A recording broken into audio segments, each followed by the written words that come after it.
The first time I learned my husband had chosen another bride, I was standing barefoot in the kitchen of the Fifth Avenue duplex he had designed for me, a place so perfectly arranged for architectural magazines that it felt less like a home than a beautiful marble confession. Rain moved down the tall windows in long silver lines, softening Manhattan into a watercolor of gray towers, yellow taxis, and cold evening light. Inside, everything gleamed with the polished discipline of wealth: Calacatta counters, crystal pendants, silver trays, and vases of white orchids that a housekeeper replaced before they were allowed to wilt. Guests always admired the apartment. They called it timeless, serene, and elegant, while I stood beside my husband and smiled, as though I did not feel like a visitor inside my own life. I had just poured tea I did not want when my phone rang. "Mrs. Whitmore?" a woman asked, her voice gentle, professional, and expensively trained. "This is Elise from Celeste and Ivory. I am calling to confirm the expedited delivery schedule for Miss Sloane Mercer's wedding gown." For one moment, my mind became merciful. It searched for every innocent explanation before it allowed pain to enter. Wrong number, wrong account. Some other Whitmore. Some other Grant. Some other wife standing in some other kitchen, holding some other life together with hands that had forgotten how to tremble. "I'm sorry," I said, forcing my voice to remain steady. "Whose gown?" Paper shifted on the other end. Keys clicked. "Miss Sloane Mercer. The Vivian gown, with the cathedral veil, French lace overlay, and pearl-covered buttons down the back." Mr. Whitmore's office requested confidentiality around the delivery, but because the balance is being processed through the joint household account, our system requires verbal authorization from the authorized account holder. The teacup shook in my hand, and hot liquid splashed across my fingers. I felt nothing. The Vivian gown. Vivian had been my mother's name. Legally, I was Evelyn Whitmore, wife of Grant Whitmore, hostess, donor, trustee, and quiet fixture at every respectable table in New York. Before marriage, I had been Evelyn Hart, a girl who sketched dresses in notebook margins during board meetings she was too young to understand.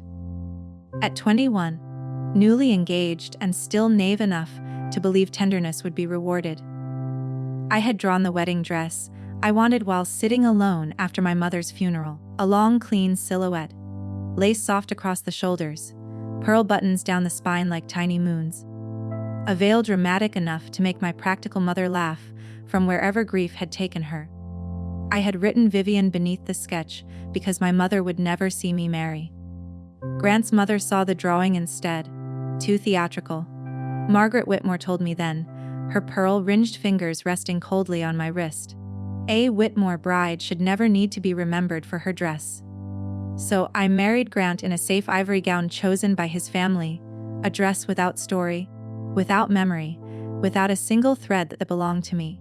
I smiled through the reception while Grant shook hands like a senator and Margaret accepted compliments as if she had invented elegance itself.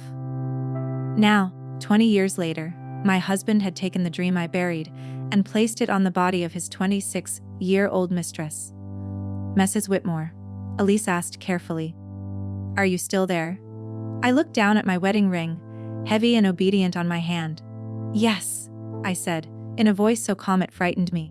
"I am still here. May I confirm delivery?" "No." Silence opened. I wiped tea from my fingers with a linen napkin. "Hold all delivery instructions until I visit the salon personally." "Of course." "When should we expect you?" "Tomorrow. Miss Mercer's final fitting is scheduled for 11. Then 11 will be perfect." After the call ended, the apartment seemed to expand around me, every luxurious room revealing itself as evidence. The dining table where I had hosted donors who praised my grace while never noticing my silence. The framed gala photographs where Grant's hand always rested at the back of my waist, not affectionately, but proprietorially. The oil painting he bought because it was a good investment, though he had never understood beauty, unless it could appreciate in value. I went to the hallway mirror and studied my face. At 41, I was not a girl like Sloane Mercer, but I was not invisible either. I had the sharp, composed beauty of a woman who had survived things no one at dinner parties had been brave enough to ask about. My dark hair brushed my jaw. My eyes looked clear, almost unnervingly clear. For the first time in 20 years, I saw Evelyn Hart looking back. Grant came home at 6:30 with rain on his coat, and the careless entitlement of a man who believed a home would always forgive him before he entered it. "Long day," he said, kissing the air beside my cheek. "I can imagine." He moved toward the bar. "What are we having for dinner?" "I thought we might discuss dessert first." He laughed without turning around. "That does not sound like you. Do you like white, Grant?" His hand stopped on the decanter. Slowly, he looked at me. At 52, Grant Whitmore was still handsome in the curated way of men who maintain charm as a financial instrument. Silver at the temples, blue eyes that had once warmed me, then evaluated me and eventually looked through me entirely. "White, yes." A smug smile touched his mouth. "Always," I smiled back. "Good? Wear it to court." For the first time that evening, his face lost shape. "Evelyn." I walked past him toward the bedroom. "Good night." Behind me, crystal struck crystal with a nervous sound. "What do you think you know?" I paused in the doorway. "That you paid for a wedding gown with my money," I said evenly. "And scheduled your mistress to wear my mother's name at 11 tomorrow morning." His expression hardened. "You are being dramatic." "No, Grant. I was dramatic at 21. You married me to extinguish that." He stepped closer. "This is not what you think. That may be the only honest thing you have said tonight." Then I closed the bedroom door before he could insult me with another explanation. I did not sleep. I lay beneath linen sheets in the bed where Grant and I had shared birthdays, illnesses, rehearsed apologies, and the grief of losing our only son, Daniel, 2 years earlier. Grant did not enter until after midnight, moving with the careful silence of a guilty man who believed quietness could make him innocent. Daniel had been 22 when the boating accident took him. The police called it a sudden storm and a young man's fatal misjudgment. Grant accepted that explanation with a speed I mistook for strength. He organized the funeral, selected the stone, and instructed everyone not to upset me with unnecessary questions. I was grateful, because grief had made ordinary decisions impossible. But Daniel had asked questions before he died. He wanted to know why foundation grants were being paid to consulting firms with no public staff. He said his father became angry whenever he mentioned Harbor Light. I told him Grant was under pressure and asked him not to turn suspicion into a family war. It was the last disagreement my son and I ever had. After the funeral, Daniel's laptop disappeared from his room. Grant said insurance investigators had taken it. His damaged phone was never returned. A small notebook came back with his personal effects, warped from seawater and stuck shut along the edges. I placed it in the memory chest because I could not bear to force the pages apart. For 2 years, I believed grief was making me suspicious. That night, listening to Grant move beyond our bedroom door, I wondered whether grief had been trying to make me pay attention. At dawn, I dressed in a navy wool suit and called Marjorie Bell, the most terrifying matrimonial attorney in New York, and the only woman I trusted to handle pain like evidence. "Evelyn," Marjorie said when she answered, "tell me who has finally disappointed you enough." "My marriage." There was a pause. "Come to my office." "Not yet. I have a wedding dress to see." Marjorie exhaled with the faint pleasure of a lawyer discovering useful timing. "Keep your hands clean and your phone recording. New York allows one-party consent." "My favorite sentence before breakfast," I replied. At 11, I walked into Celeste and Ivory, where betrayal smelled like gardenias, champagne, and money that had never been denied. The salon occupied the second floor of an old limestone building off Madison Avenue. There were no gowns displayed in the windows, only white silk curtains and a discreet brass plaque, because true luxury prefers to be found by people who already know where to look. Inside, the rooms were hushed and pale. Thick carpet softened every step. Crystal flutes waited on silver trays. Mirrors rose almost to the ceiling, ready to reflect every angle of a fantasy someone else was paying for. The receptionist lifted her head. "Mrs. Whitmore." Her smile faltered just long enough to confirm that everyone in the salon knew the situation had become delicate. Elise appeared from behind a velvet curtain, pale and painfully young. "Mrs. Whitmore, thank you for coming." I'm sure you were hoping I would not. Her eyes dropped. From the VIP fitting room came laughter, bright and careless. Then a woman's voice floated through the curtain. Grant said. She looked like she was marrying a bank at her own wedding. More laughter followed. Then Sloane Mercer spoke, pleased with herself. He says Evelyn is elegant, but elegant like furniture. Expensive, polished, and something you stop noticing. He needed someone alive. For a moment, I stood still. Insults are strange after real grief. Since Daniel's passing, ordinary cruelty had often felt too small to reach me. I pulled the curtain open. Sloane Mercer stood on a round pedestal beneath a chandelier, wearing my dream. The Vivian gown was more beautiful in life than it had ever been in memory. French lace softened her shoulders. Satin moved around her like moonlight. Pearl buttons ran down the back in a line so delicate, I almost hated the craftsmanship for being perfect. She saw me in the mirror first, and the triumph in her face collapsed. The fitting room went silent. Sloane turned slowly. You should not be here. A strange thing to say in a salon where I am paying the bill. Her cheeks flushed. Grant is paying. From our joint account. That is not my business. No, I said softly. It is your evidence. She stepped down from the pedestal, gathering the stolen dress around her.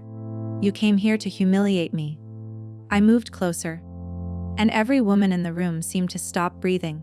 Humiliation is what happens when a woman mistakes another woman's life for an opportunity. Her eyes flashed. Grant loves me. Then I hope he loves you enough to tell the truth under oath. Sloane's mouth tightened.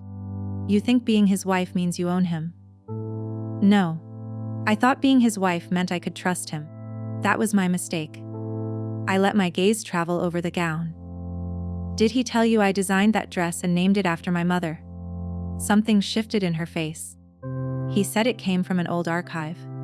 My mother's name was Vivian. Now you know what you are wearing. Sloane's confidence cracked. And for one moment she looked less like an enemy than a girl discovering that the palace doors had been painted on a wall. I turned to Elise. Preserve every invoice, fitting note, delivery instruction, email message, payment record, and security video connected to this gown. My attorney will contact you before 3 o'clock, and if anything disappears, I will consider it destruction of evidence. Sloane whispered. You cannot threaten people like that. I am not threatening anyone. I am labeling exhibits.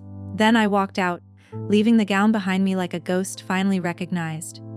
Marjorie was waiting in her office with coffee, legal pads, and the expression of a woman who had already begun rearranging a battlefield. By 3 o'clock, we had enough to begin. Misclassified charity expenses, consulting fees to shell companies, special project bonuses that had landed in accounts connected to Sloane, vendor payments routed through the Whitmore Foundation under descriptions vague enough to survive a lazy audit, but not a determined one. By 6, Marjorie had found Harbor Light Consulting. By 7, I knew why Daniel had written those initials in the last notebook he ever kept. Harbor Light Consulting had no office at the address printed on its invoices. The suit belonged to a mail forwarding service. Its listed director was a retired accountant in Delaware who had formed dozens of companies and claimed not to remember this one. Yet the Whitmore Foundation had paid Harbor Light almost $3 million over 5 years for strategic outreach. Marjorie's forensic accountant followed the money through 2 more entities. One paid the rent on Sloane's apartment. Another had transferred a large sum to the father of Daniel's friend, Samuel, 9 days after the boating accident. A third payment went to a marine repair company that had inspected Grant's boat before Daniel took it onto the water. That was the moment the affair stopped being the center of the story. The Vivian gown had exposed marital theft. The theft exposed foundation fraud, and buried inside the fraud was a payment connected to the night my son died. Marjorie told me not to call Grant, Samuel, or the repair company. We copied every file, documented its source, and contacted federal investigators through a former prosecutor she trusted.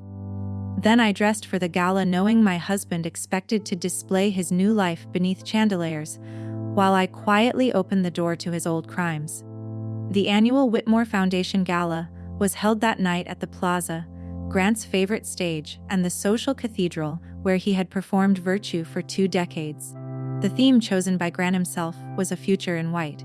White orchids, white roses, white candles, white tablecloths, white speeches, polished and empty. I arrived alone, not wearing white. I wore black velvet and my grandmother's emeralds, the stones cold and green against my collarbones like fire that had learned restraint. The room noticed. Whispers rose, then fell, when the grand doors opened again. Grant entered in a white dinner jacket. Beside him walked Sloane Mercer in the Vivian gown. For a moment, the entire ballroom seemed to misunderstand itself.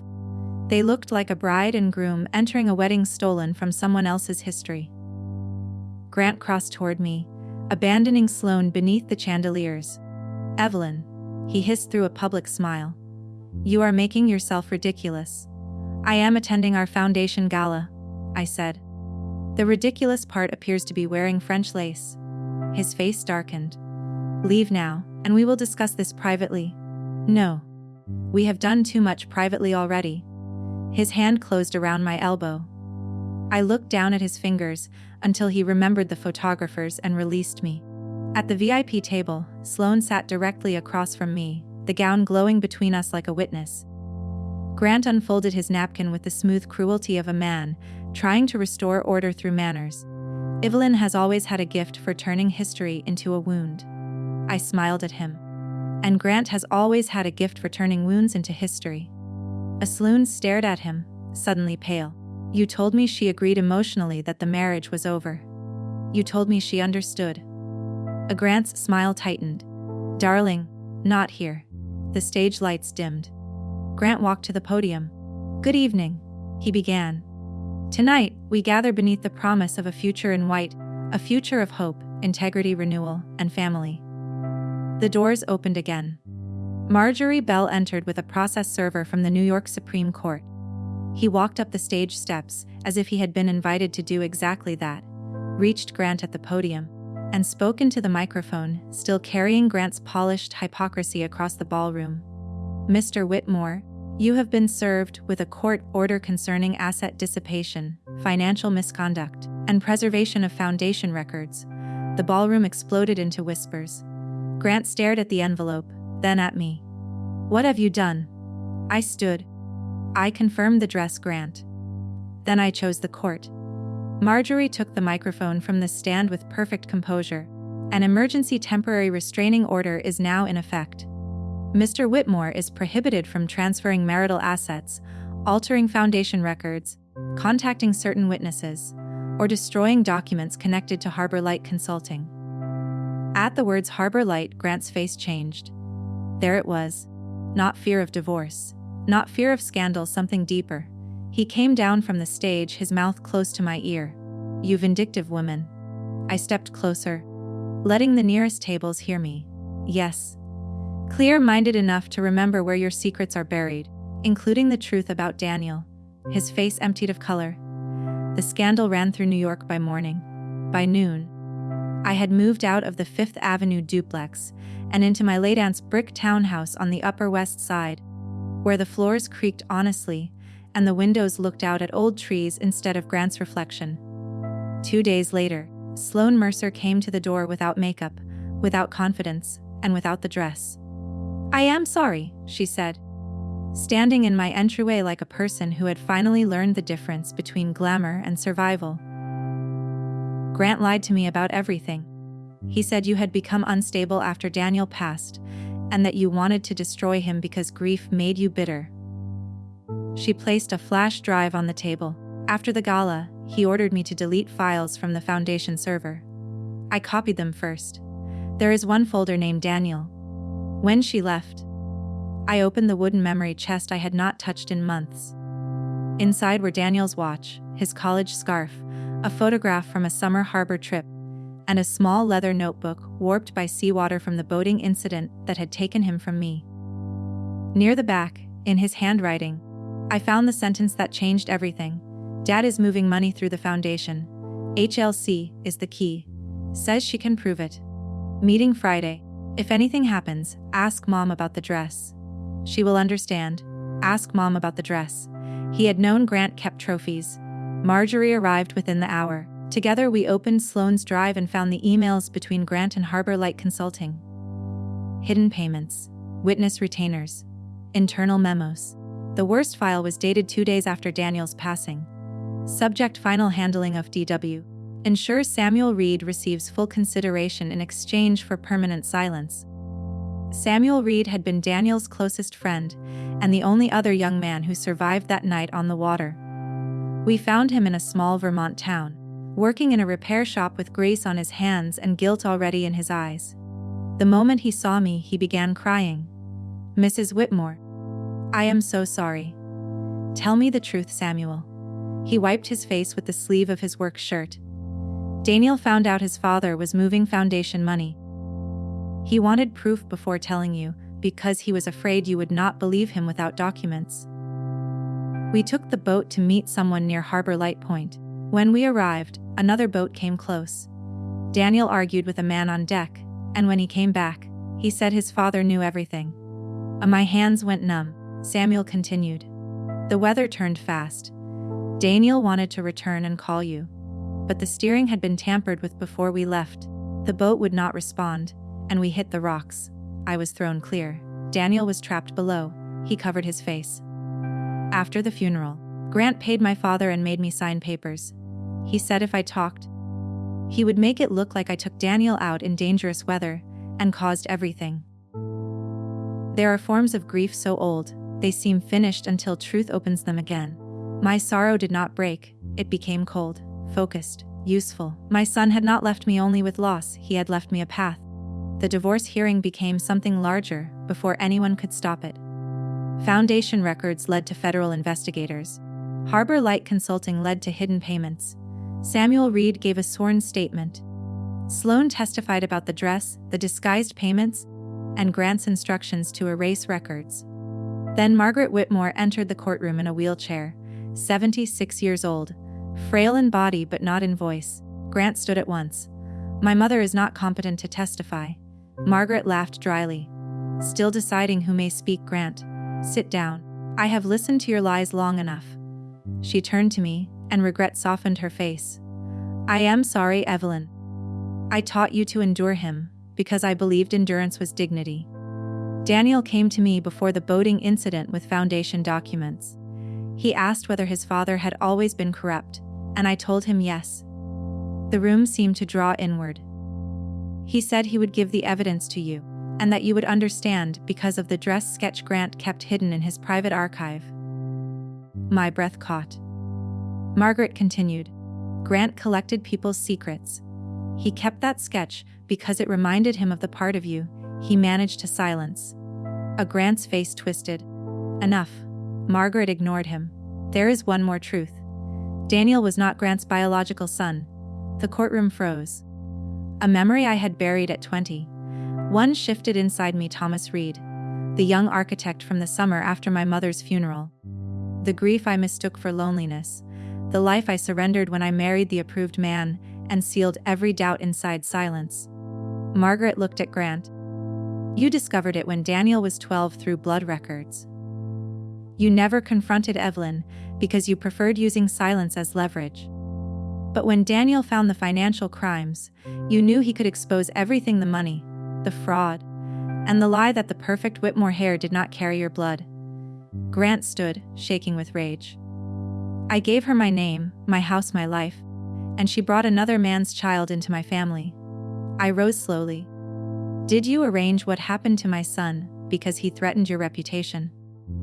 Grant's control snapped. He was going to ruin everything I built. The room went silent. He understood too late what he had said. The judge ordered the statement entered into the record. Federal investigators moved faster after that. Harbor Light's accounts led to a mechanic who admitted the boat's steering had been deliberately disabled. Grant was later indicted on charges connected to foundation fraud, obstruction, and the circumstances surrounding Daniel's final voyage. Before the criminal trial could fully unfold, he suffered a severe medical emergency in federal custody and never again stood in a courtroom. His lawyers argued that illness made further proceedings cruel. Marjorie answered that illness did not restore stolen money, erase witness intimidation, or explain the sabotaged steering. The criminal case paused, but the civil evidence kept moving. Foundation trustees removed Grant permanently. Hidden accounts were frozen.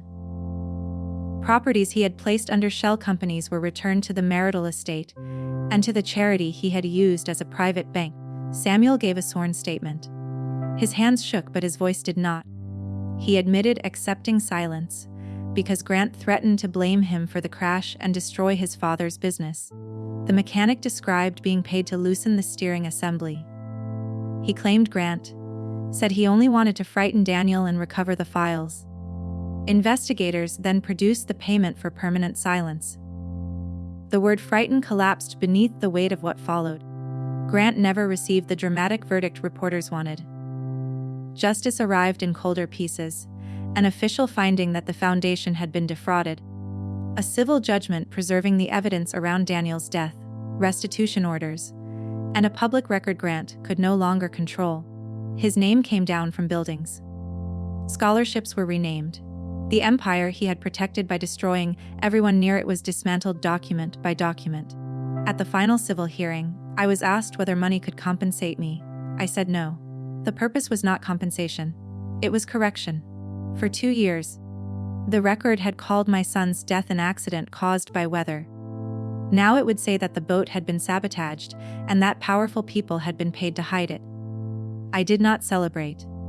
There are victories too heavy to lift. In autumn, Sloane came to see me one final time before leaving New York. She placed a silk garment box on my table. The court released the Vivian gown after the case closed. I bought it back from Celeste and Ivory. It belongs to you. After she left, I opened the box. The dress lay inside, luminous and quiet. I touched the lace and finally understood Daniel's message. He had known his father kept private trophies. He had known the dress mattered.